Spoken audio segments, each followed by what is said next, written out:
That, no. Yeah, it is pretty.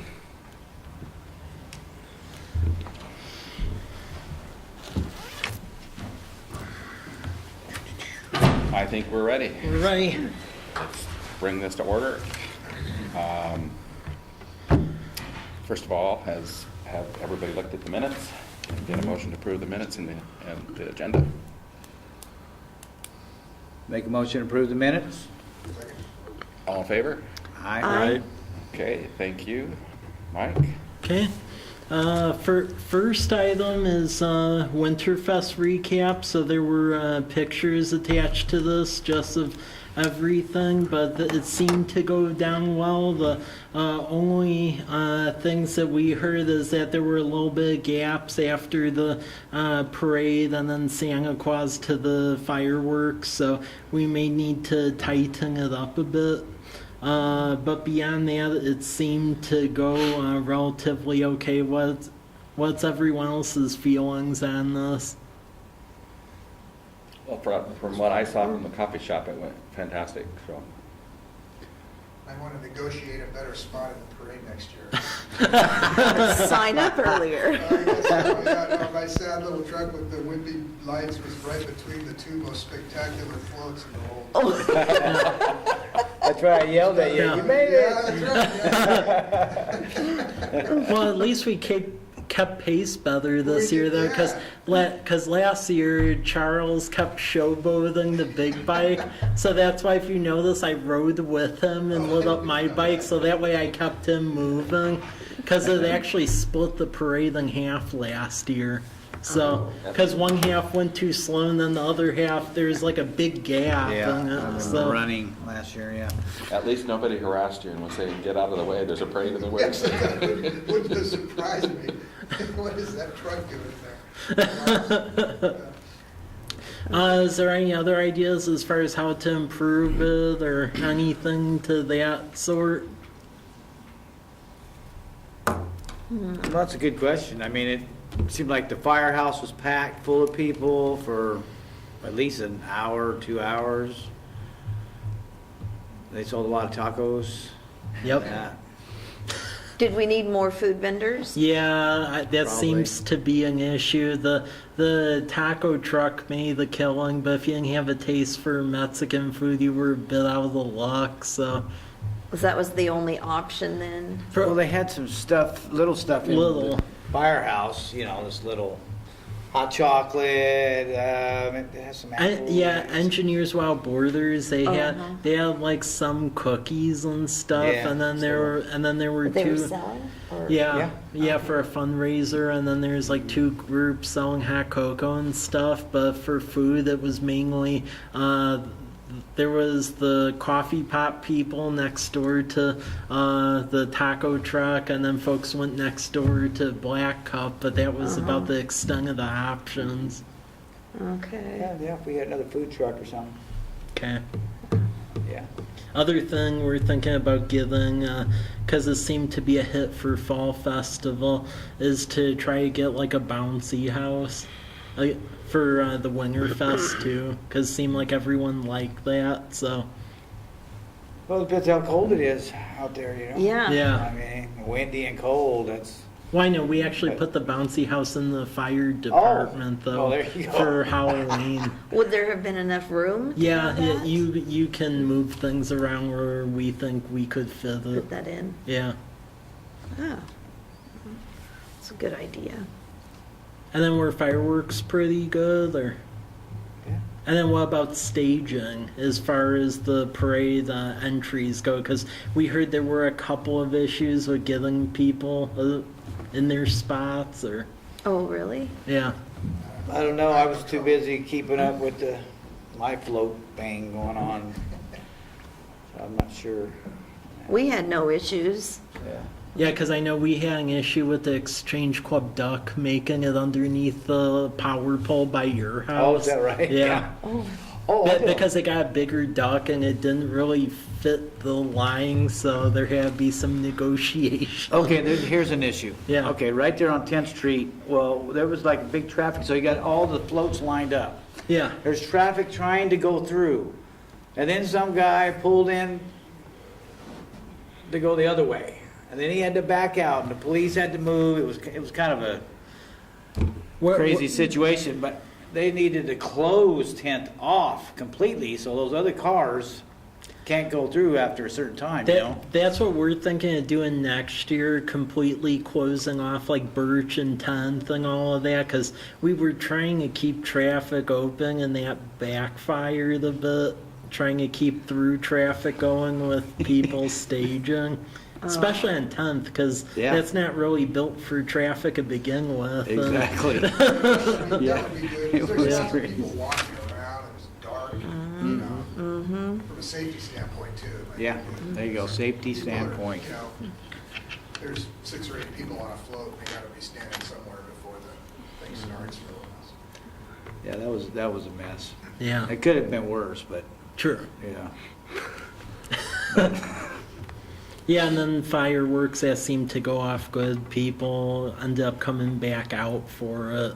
I only got a couple of complaints about how loud it was from residents, but I pretty much told them, can't you put up with it for like 10 minutes out of Yeah. the year? So Yeah. yeah, because there were some folks saying, oh, you should get stuff that has like the light of the fireworks but not the sound. And it's like, no, that's yeah. part of it. So That's just part of it.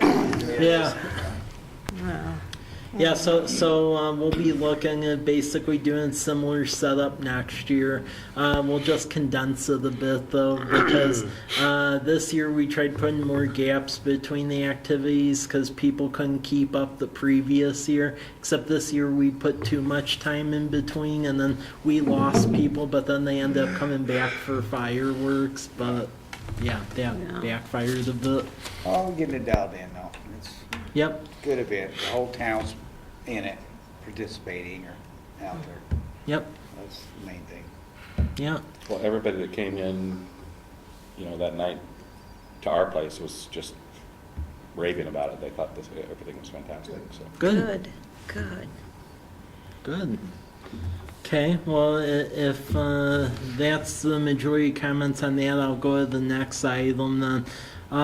So if you take a look at this, I redid the economic development flyers with this year's data, and then I also did some corridor ones as well. So I changed the demographic overview where instead of the 20, 40, 60 minute, now it's 10, 20, 40, because that's what the various brokers are looking for. The good news is that within the 40-minute drive time for this year, we cracked the magical 70,000 mark. Because the 70,000 mark, that's important, because that was the number that was keeping a lot of the companies like Olive Garden and Panera and a couple of other ones where they were leery about coming here, because in their statistics for figuring out where to place stuff, they went about 70,000 people in a 40-minute drive time, and we were right below that.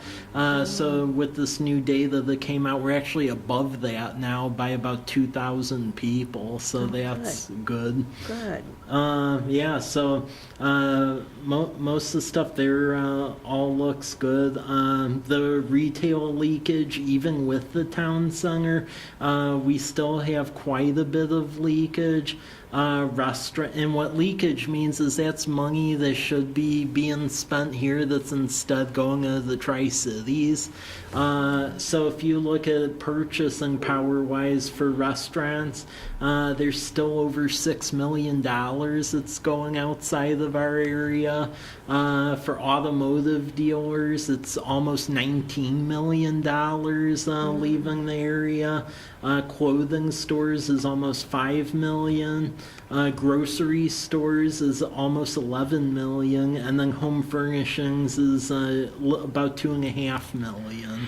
So that's it, money that's basically going to Tri-Cities or outside of the valley.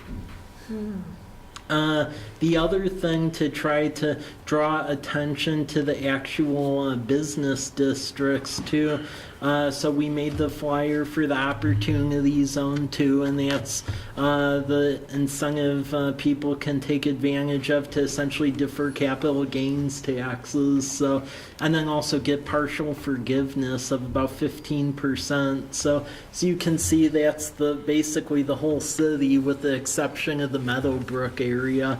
The other stuff that is of interest too is we heard from brokers that they were trying to understand like our commercial corridors and so forth. So what's new now, and you can actually go online and find this or I could print out if you want it for yourself to have. We actually made flyers for the various commercial corridors in town where it has data for each of the corridors. So this one right here is Myra Road, and that has the various businesses there, and then we have the data points which says what the population is, median age, median income, and then down below we have that retail leakage information, and then what the factor is. So we have that for Myra Road. We also have that for Meadowbrook now, and then also College Avenue. To get to the various brokers and folks. Again, as far as the retail leakage, there's still quite a bit of it. So, especially since we're over the 70,000 now, and that gap is big, it does show that our market can support the stuff. So that was my question, is that leakage is essentially a positive? Yeah. Yeah, because if there wasn't a leakage, then that would mean that we have an oversupply. The fascinating part here is that we have significant retail leakage of quite a bit of stuff, actually. That surprised me looking at that list. I was Yeah, how accurate are those numbers? Very accurate, Yeah. very accurate, and they update them every December, so this is brand new information. And they basically aggregate it on folks' expenditure patterns on credit cards. They do it by the various zip code and so forth. It's a professional company that does that. So it could be online shopping as well, though. Yeah. Yeah. So is it College Place residents or Valley residents? So with this, it's actually the Valley residents because it just factors in like everyone in the Valley expended. shop. Yeah. Is So that including Milton Freewater as part of the package? Yeah, that's in the shed. So yeah, if anything, this is showing that there still is quite a sizable gap and stuff. The thing that really surprised me is like on College Avenue, the one that popped up as a high leakage is like general merchandise stores. They had about 80% leakage factor rate to it, and then clothing stores, and then the other one is gasoline stations and convenience stores. That was about 56.5. And then restaurants, that was 7.6. That Figure leakage on a convenience store. People drive 40 miles to go to a convenience store? well, that they basically have an algorithm for all of that. And this is pretty much what everyone uses now because all of the other competitors pretty much got wiped out. So it's just Esri that does this for folks who subscribe to them. So that's where this data comes from. Probably everybody who drives to the Tri-Cities and gets gas on the way home. Yeah. It's Yeah. a convenience store, whatever those dollars are. Yeah, so like the interesting thing with all this, so general merchandise, convenience and stuff, and clothing, that was like for College Avenue. For Myra Road, the heavier one there is basically food service, restaurants, furniture, things like that. So it varies depending on where the business district is at. Be interested to know just how much of that is just Costco. Yeah. Yeah, that's the Yeah. first one I thought of, Because it's Costco. pretty much everything on that list. Yeah, I mean, if you look at a lot of it, I would argue, with the exception of the restaurant portion, a lot of this is driven by the Costco effect of everyone going there for Costco. And I don't know how to solve that one now because I've talked to Costco even with the newer data, and they just are not expanding domestically. Their whole thing is like international now. They just aren't interested in the U.S. in general. So, which is weird, but that's how it is nonetheless. So yeah, that's the flyers. They're available online. Is there anything else you'd want to see there, or any general comments to any of those?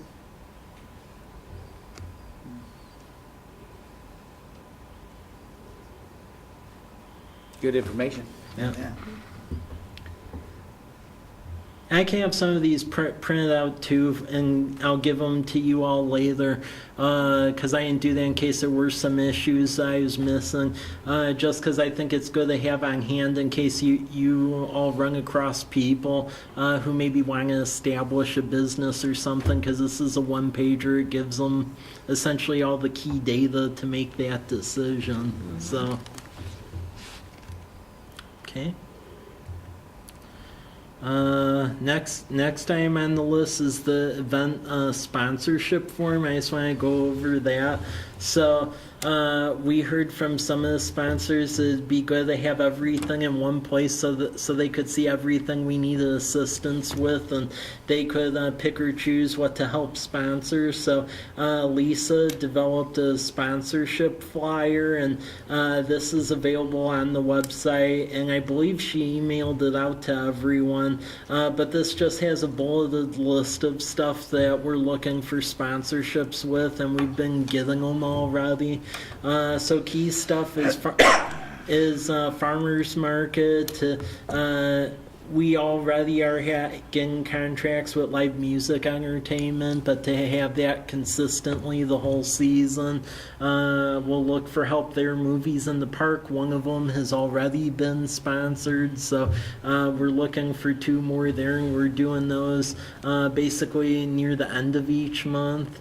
The Freedom Festival, we're really trying to build that into a bigger thing because people like it. It just seems like they want more to do at it. That seems to be the common denominator there. So you'll see the various items there, as well as Fall Festival and Winter Fest. So we've been sending it to folks who've been generous with sponsoring our events. If you have any comments to this or want to sponsor any of it, let us know, and then we always put the logos of everyone on the various events and so forth, so that way the name gets out there. The key thing we did this year, because we found out that in order to promote the messages for it, we're actually getting buried in the information for everything else, is we actually created a separate Facebook page for the farmers market, because we found out that with all the other messages that were going out on the city Facebook page, it was actually burying the farmers market stuff. So now it has its own Facebook page, so that way it stays on everyone's feed more. Otherwise it got buried with all the other city stuff. So yeah, that's generally how we see things going right now. As far as the block party stuff goes, we've talked with that student group. It sounds like they really don't want to do it just because they were overtaxed last year with the amount of organizing and stuff that went into it. So we are talking with the Lions Club about potentially taking that on, but if they don't want to, then ultimately I think we'll be sticking with the events of the farmers market, the movies at the park stuff, the 4th of July event, Fall Festival, and then Winter Fest. Okay. Because I just don't have the staff here to completely take on the whole thing as the city. So, any comments or? Okay. Okay, and then the other thing here is the budget flyer. This went out with the utility mailings. It's also on the website as well. But there's a 4-page flyer that we issued that just goes over all the items of the budget for this year, basically the core components. I'll get some printouts to put over at Black Cup, Rogers Bakery, and then Andy's, because that seems to be where everyone gets everything at, where it goes over essentially the key items of the budget, how the city funds are broken up. So you'll see that key city services, we did a breakdown of that to show key results. Some interesting stuff is calls are way up. Keep in mind this key city service statistic, that was January through November for 2018, and 2017 was January through December. So EMS and fire runs in 2017 were 1342. Through November it was at 1375. And then the crazy one is that for police, 2017 for the entire year was 7,300 calls for service. January through the end of November, it was almost at 8,800 police calls. Wow. For service. So we're having a dramatic increase. Also development permits is quite interesting too. So for all of 2017 there were 150 permits, and that's essentially redevelopment, site plans, stuff like that, not conventional building permits like replacing your water heater. This is actual development permits. So 2017 was 150. 2018 up to the end of November doubled to 332 permits. Wow. Yeah. So, yeah, stuff is really going up. Also, full-time city employees, this was an interesting number. This was a graphic just showing from 2015 to 2019. So in 2015, that was starting to do, it was basically right around like the 40 mark. And then in 2016, you'll see total number of employees dipped all the way down to 33. For the whole city. So keep in mind that's police, fire, it was all of that with only 33 people. And then only now we've somewhat gotten back to the 41, although we're still about one position shy of that, and that's still less than the 60 people that existed 17 years ago. But we're chugging along. But yeah, when I got here it was down to 33, which is very low. Current expense fund, this just shows where the money comes from and then how it's divvied up, which is the general fund, so it's not utilities. So the main breakout for revenue, majority of it's taxes, whether it be property or sales tax. And then as far as how stuff is spent, the majority of your expense is really police at 32%. There's interfund transfers to help back up utilities and do other things, that's at 26%, and then fires at 15%. The one interesting statistic we found, which I think is interesting when you hear people complain about property taxes, is for every dollar of property tax that you pay here in the city of College Place, for every dollar, only 2.4 cents of every dollar goes to the city. Yeah. Because the majority of it gets broken up to either EMS levy, the port, the school district, the state. So out of all of that, only 2.4 cents of the dollar comes to the city. That sounds really low. Yeah, well, I know. That's why when you look at like utilities and other things, when we've had to add increases, that's why, because you're capped at that 1% increase, and out of every dollar, we're only getting 2.4 cents out of that. So. And then what we also did in this flyer is we have a little summary of notable projects. So we end up doing an increase in volunteer stipends to keep the volunteers, because since now we do our own basic life support ambulance service, the calls have gone quite up. There's a lot of people using that. Also, we have special enforcement officers, so now someone that does code enforcement, animal control, and evidence. We've added a deputy finance director because we've been getting so many grants that we've had an issue with being able to fill out all the paperwork to report on them. Because out of this year's budget, about close to 35% of it is grant money this year. And then also we're doing the micro business program again for this upcoming year. Also that summer rec program, we're establishing it.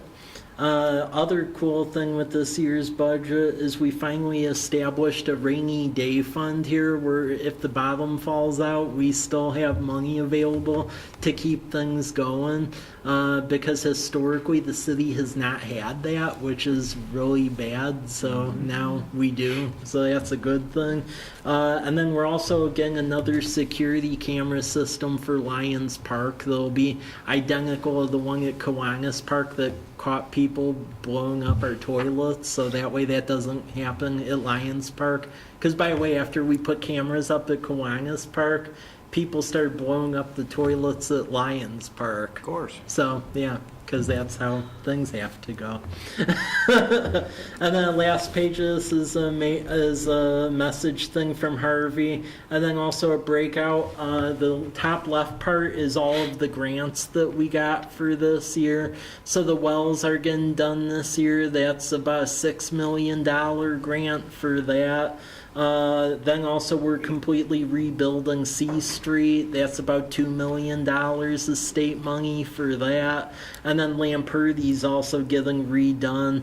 And then also the street lamps around town. You've been seeing the change in the hue. Pacific Power has started to get theirs done. REA's doing theirs as well. So the hue of the colors are changing from that yellowish color to the white color. So that's what that is. And that's a state grant to help cover that. And then extra money we got to do a bigger stormwater plan. Altogether, a big part why the budget this year is so big due to the grants is that almost 16 million of it is actually replacing capital. So like water lines, sewer lines, wells, things like that. And then we also have in here the start of actually starting to construct that southwest sewer trunk line to make Mike and Craig's property developable, and then also to provide the proper sewerage for South College Place, because right now the lift station over there is about tapped out. The one that serves like Walmart and Country Estates and that whole area, that was designed as a Band-Aid fix years ago, except the Band-Aid part never improved, so it's there. So but so yeah, we did this flyer just so everyone could see everything that's going on, so that got mailed out to everyone in the utility newsletters. It's online, and then we're printing it too, but it just provides a summary of everything. So comment about that, or Is that that's the first time the city's ever had a flyer kind of come Yeah. out like that? Yeah. I was gonna say, I don't remember anything like it, so yeah, it's pretty good, yeah, Yeah. really yeah. good, That's the first time that's happened. very, very good. Okay, so that's that flyer. Okay, now we'll get to the reports section, the first one, and this gets to what we were talking about, Kelly, is Umpqua Bank. So I don't know if you've all heard about that, but essentially Umpqua Bank is pulling out of the College Place. So there's letters that have gone out telling people that the branch over in Walla Walla will be open, but they're going to close this one in March. Yeah, so that's what's happening. It's really part of a larger trend, though, because I was trying to understand if it was specifically against us or if there's other stuff at play here, and ultimately, if you look at what they're doing, this article was in the UB back in November. They actually sold the ones off in Dayton, Pomeroy, Colfax, and La Crosse to another bank. So they've gotten rid of all of those out of Umpqua's territory. And then I got an email back from their vice president today because I sent an email out like, is there anything we can do, or what caused all of this? And they were alleging customer behavior and usage patterns, and it seems like in their entire business plan, they are trying to move everything to just online services instead of physical services in general for all of Umpqua Bank. So I've talked to a couple of other banks in the area, and it sounds like what's happening is that they're closing this one this year, and then next year the one in Walla Walla is going to close down too, because that's the last one that like exists.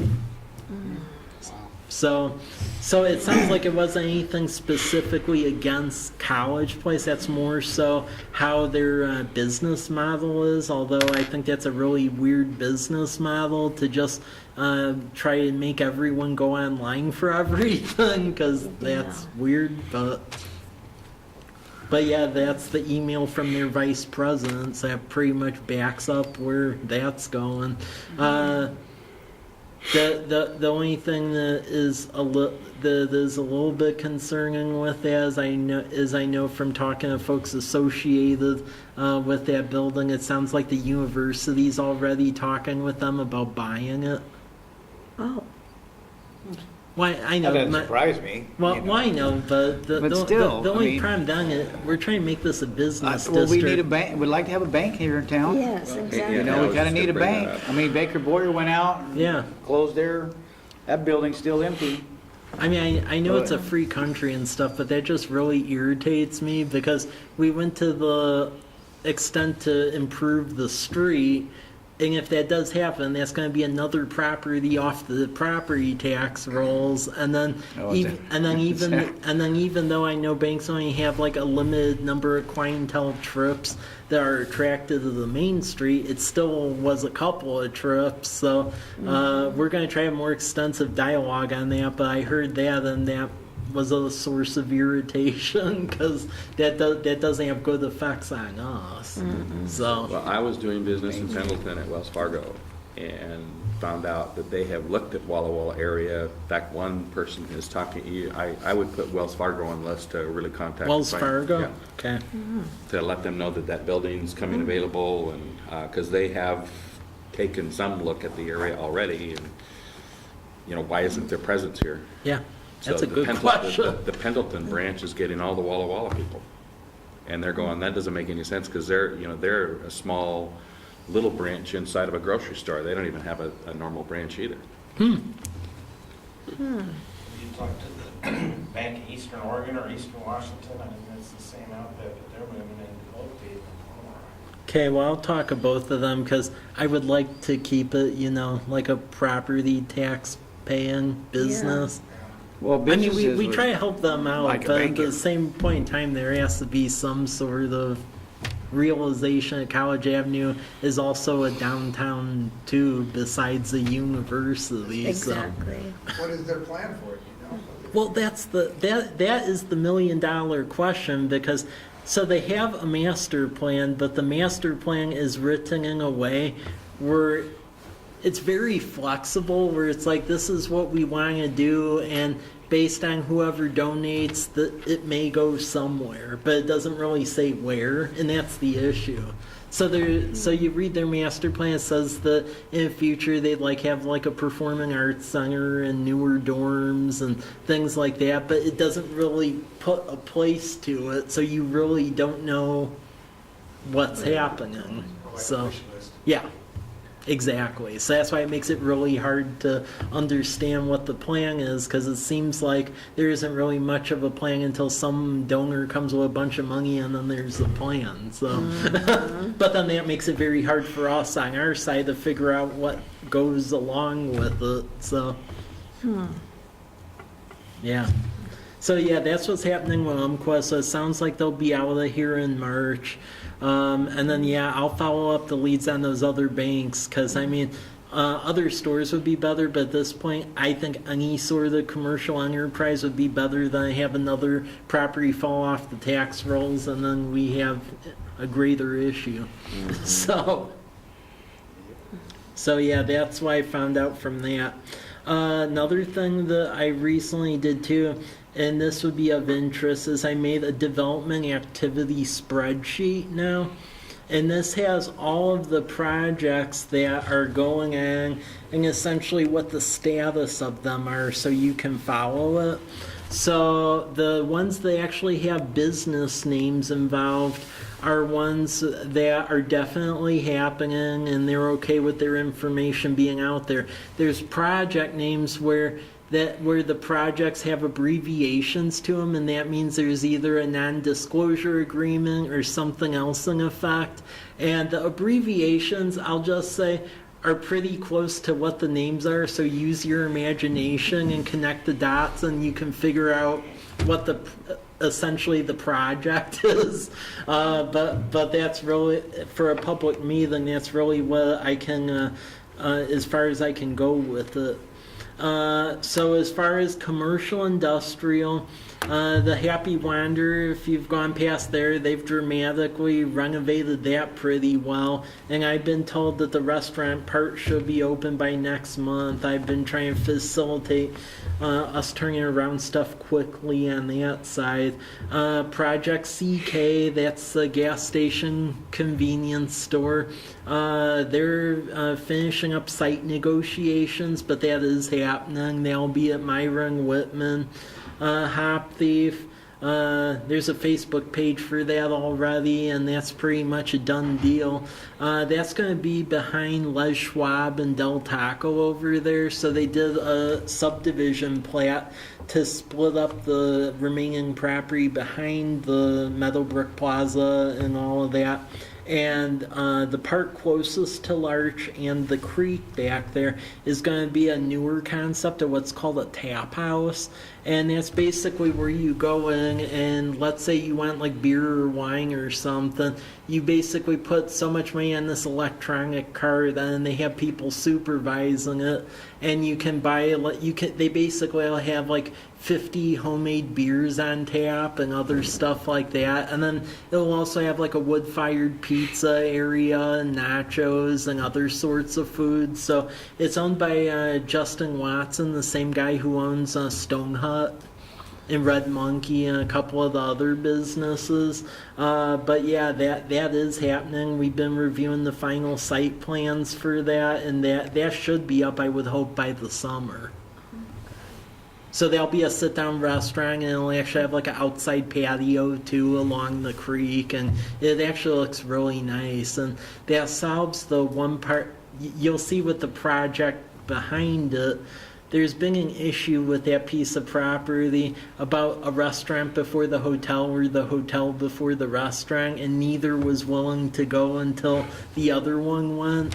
And now since there's a restaurant over there, now finally the hotel side is starting to go too. So there is a hotel interest looking at going next to it now that there's actually a restaurant going in. So we are talking with the hotel person. They are doing due diligence. And again, it's an abbreviation. Use your imagination, and that'll basically fill out what it is.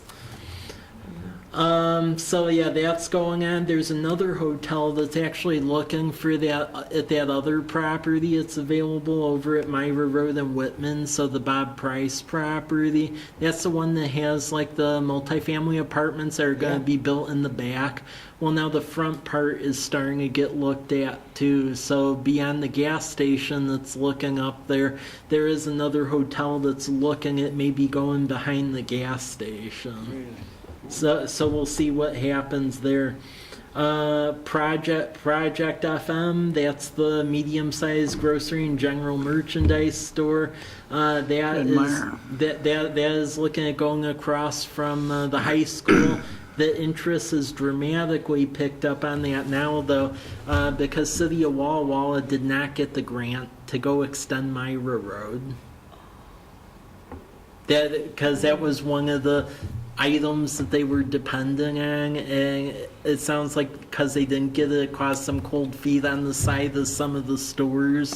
So some of them are also looking at the other side of College Avenue. So we'll see what happened there. We are shortlisted with that Myra Road site. It just seems like our chances are a little greater now, since with us the main issue is just running the trunk line. So I heard all was moving forward with the name. I've heard all sorts of stuff, because I've heard from Walla Walla that they were going to consider bonding the whole thing, but I can't really picture the residents being all that happy about doing that. That's a giant bond to do all of that. So, but our thing is just a trunk line, and then they can go do whatever. So. Other stuff is the drive-through coffee shop, Human Bean. That's going to be put right behind Home Depot, that little tiny corner area. The site's leased to the operator already, so that's going to happen. There is a fast food burger establishment going. They're finalizing the final 2 sites for it. Kelly, your son will be happy about that one, so I'll just He leave asked that me one about there. that too. Okay. Project Garrison. This one is another assisted living facility and a restaurant that's potentially going across from the other assisted living facility and nursing home in front of Villages at Garrison Creek. So they're in their due diligence phase, but that looks pretty solid. Project D, that's a chain like sit-down restaurant. They're looking both at the commercial drive site or the remaining property over by Aspen Dental. So there's 2 sites going through due diligence. And then Project Pizza, that was the pizza vendor over at the farmer's market from Vancouver, and he's looking for space. So he's evaluating sites on College Avenue or Myra Road. Then on the residential side, there's quite a bit going on there too. So Homestead subdivision, they're putting the last 3 phases in, 3C, D, and E, which is close to about another 50 homes back there. So that's happening now. They're having some fascinating engineering issues, but hopefully they'll get resolved, because there's just a lot of groundwater out there. Villages at Fort Walla Walla, the multifamily development, that is still occurring. The plan submittal has been turned in, and we are evaluating. Hopefully they'll be able to take off by the spring. Stepper Edition was outside the city. That was recently annexed. That was one of those little islands off of C Street. That's going to be multifamily apartments south side of the street near Della, and there's a plan submittal on that one.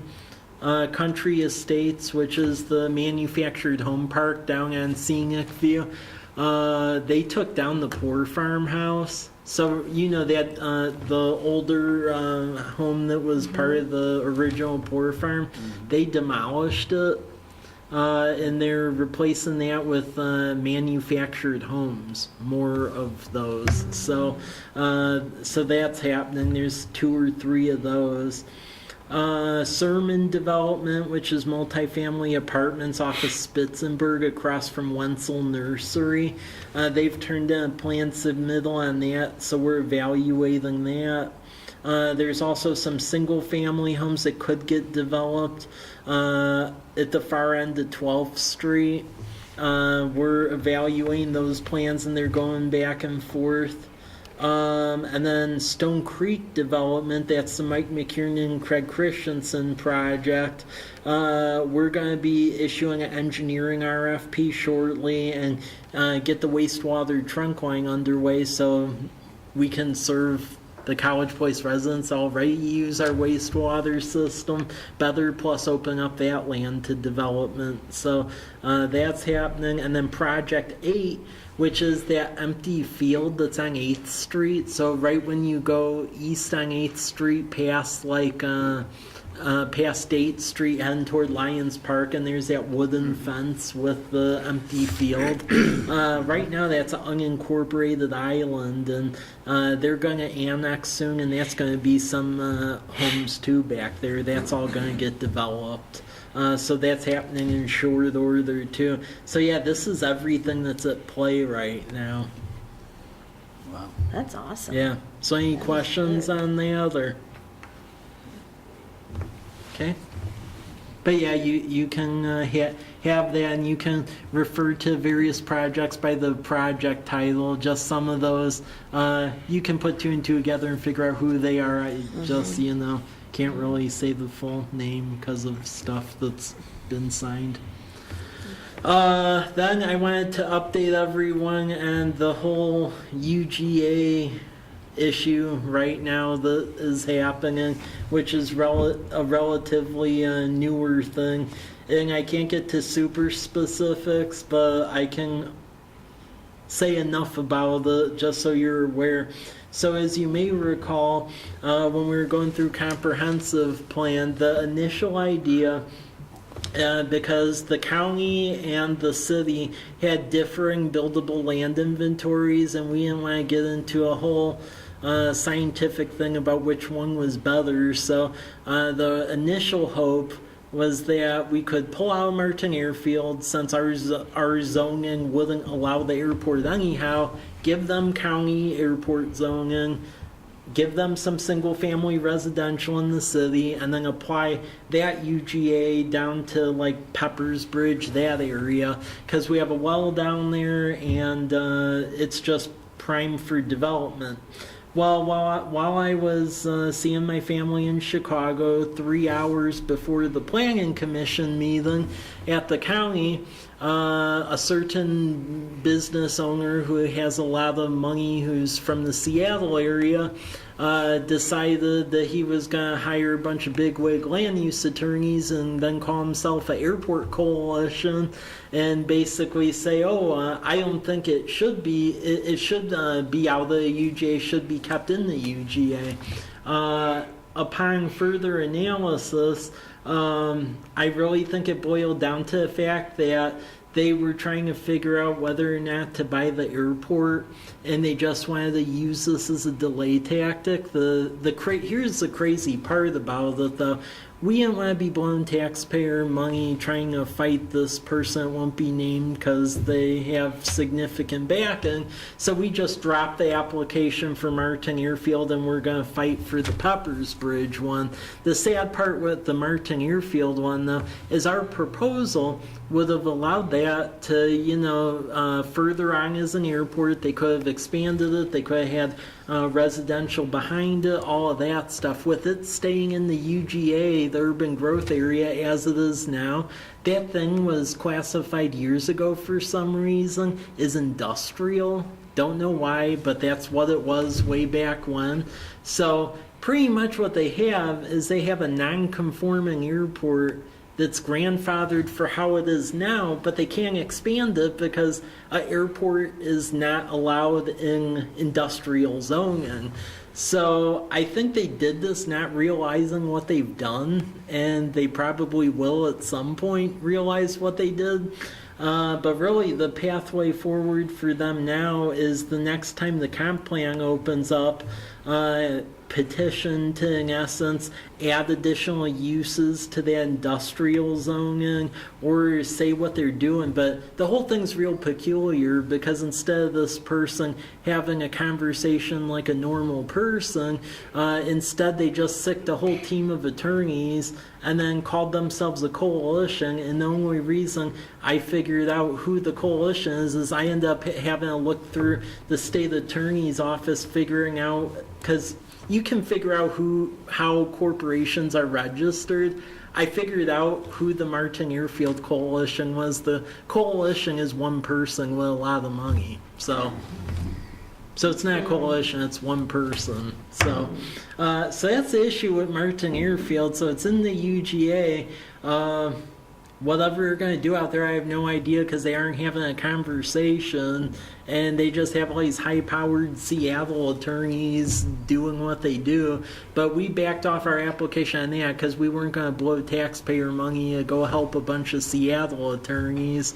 The one now, unfortunately, it looks like we are going to have to get into the scientific method here, is with the other UGA area because our buildable land analysis shows that this can be added to our urban growth area.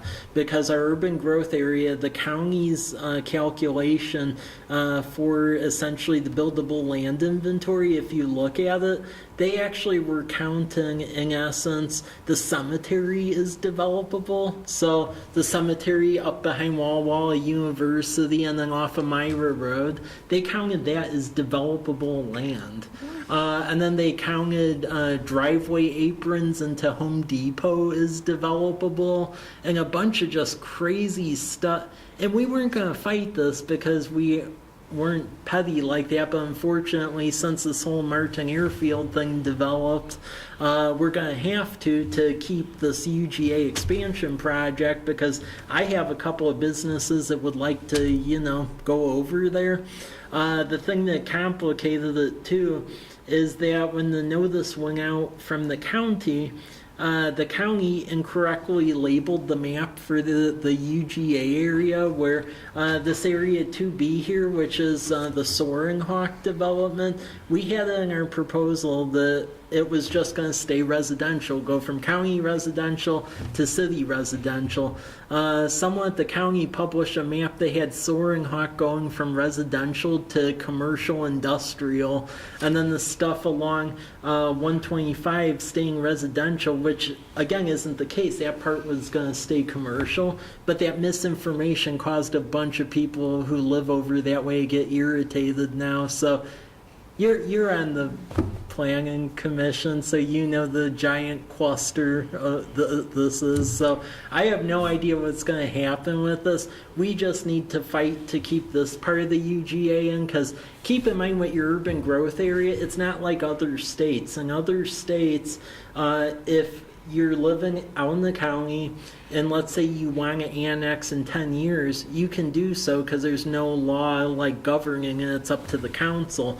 In this state, you can only annex if you're in what's called the urban growth area. Otherwise, even if you are a landowner and let's say in 10 years it sells to someone else and they want to annex into the city, if it's not in the urban growth area, you're out of luck. Even if the water main is in front of your house, per the way the GMA is, you could not tie to that main and be in the city. You would have to go dig another well. That's how the state law is written. So we're just trying to do a lot of public education around it, because the people who got really irritated because of that incorrect information on the map, we don't think they realize the ramifications of this, because our new well that is being built now, that's right out there. That's where the star is at on that map.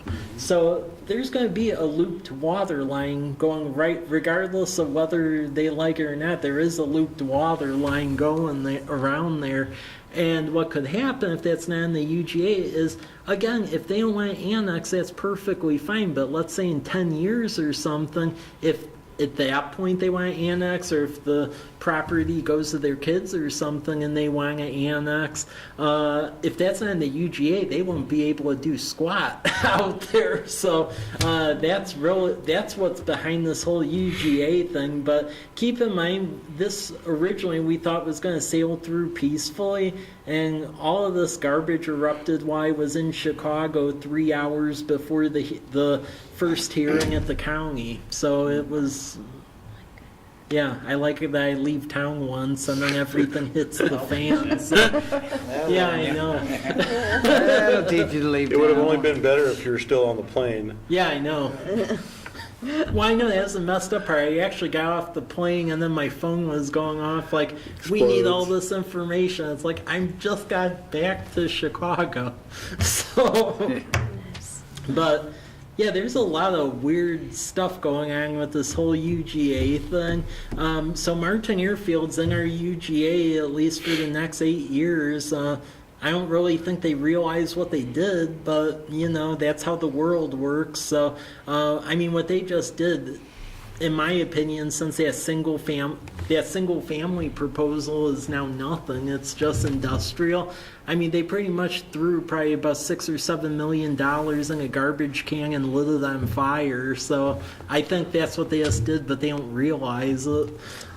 This area here, we're gonna fight for because frankly, we need it.